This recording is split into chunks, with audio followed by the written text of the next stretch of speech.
question. And what does victory look like here? Well, Israel doesn't drag anyone, and allies don't drag each other into anything. Allies work together towards a shared goal.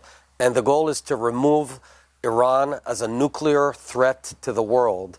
Unfortunately, after the June 12-day war, Iran resumed with full thrust, moving their nuclear facilities under a huge mountain called Pickaxe Mountain, which is way deeper than Fordo, and it's immune to any sort of bomb. Not only that, they doubled down on production of ballistic missiles that can reach Israel, Europe, and later on intercontinental ballistic missiles that can reach the United States. Listen, we listen to these people. We listen to what they say. They say that America is the big Satan, Israel's the small Satan. We want to annihilate you. And all that we're doing is not letting them achieve that. That's the whole thing. This is a matter of self-defense. If we had not acted now, later on we could not act, and by then Iran would have gone nuclear and had thousands of ballistic missiles.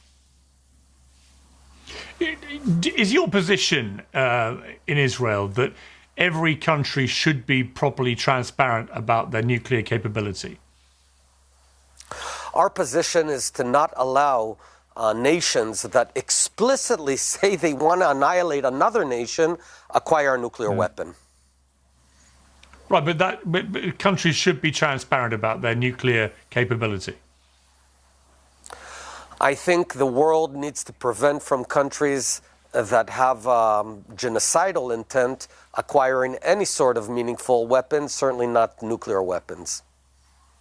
Right, I mean, I think you're probably ahead of me here. I think you know why I'm asking you this. It's because Israel has never admitted whether it has itself got nuclear weapons. And I've always been quite baffled by this. I've asked Benjamin Netanyahu multiple times, has Israel got nuclear weapons? And he just doesn't answer. I mean, you're a former prime minister of the country. So let me ask you, does Israel have nuclear weapons? Israel has always been clear that we're not going to be the first ones to introduce nuclear weapons to the region. But I want to be also very clear. Israel never has, never had, and never will have any intent on destroying other countries. It's really simple. If Iran, if Hezbollah, if Hamas decide to stop wanting to destroy our country, there will be no wars. We never want any war. All we're doing is trying to prevent others from destroying us. It's really that simple. Right, but my question was very simple too. So does Israel have nuclear weapons? I said Israel's policy has always been that we wouldn't be the first to introduce nuclear weapons. But I also want to say, Piers, that creating this sort of equality or equating us to Iran or to someone who has genocidal desires, it's false equivalence. Yeah, but I'm not though. I'm comparing remotely. You. Well, I'm comparing you. Well, let me compare you to the United States or the UK or countries like that have nuclear weapons. They all tell people, yes, we have them, and here's how many we have. The only country in the world which doesn't answer the question, although you do seem to be suggesting from your answer that Israel doesn't have them when most people believe you do. And I'm just curious why it's a question that causes such sort of weird ambiguity on behalf of Israel. Why, if everyone else should be transparent about nuclear capability and is transparent about it, why does Israel get a pass? Why can't you just say, yeah, we have nuclear weapons and here's how many we've got? As I said, we're not going to be the first ones to introduce, but I will say that no other country. So does that mean you don't have any? Is so.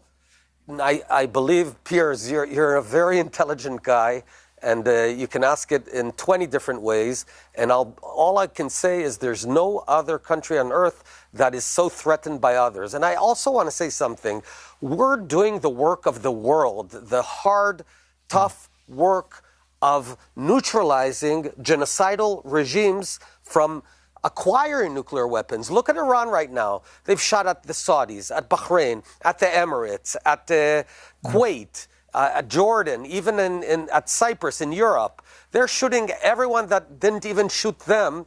So just imagine if now they had intercontinental ballistic missiles with a nuclear warhead. So instead of thanking Israel for doing this tough, thankless job, everyone's condemning us. So that's okay. We're used to being condemned by the world, but I will not apologize for defending the world and doing everyone else's hard job. We should be thanked, not condemned. What does victory look like for you in this war that has just been started? Well, there's a bunch of options. The most basic one is Iran totally dismantled from its nuclear program and its ballistic missile program. However, there is an opportunity, and it's not up to Israel or America to define this. We are creating a once-in-a-lifetime opportunity for the wonderful people of Iran to rise up against the horrible genocidal regime, this religious regime that's been killing and terrorizing its own people. And we're creating the conditions for them to do it, because right now, Israel and America were not only targeting nuclear and ballistic missile targets, we're also targeting the secret police, those guys who beat up women who don't cover their heads, and Basij and IRGC. And we're hitting them more and more and weakening the regime. So, if you will, the chains of oppression that are on the Iranian people are becoming weaker and weaker, but they'll have to sort of remove those chains and rise up. This is something we cannot guarantee. It's up to them to decide.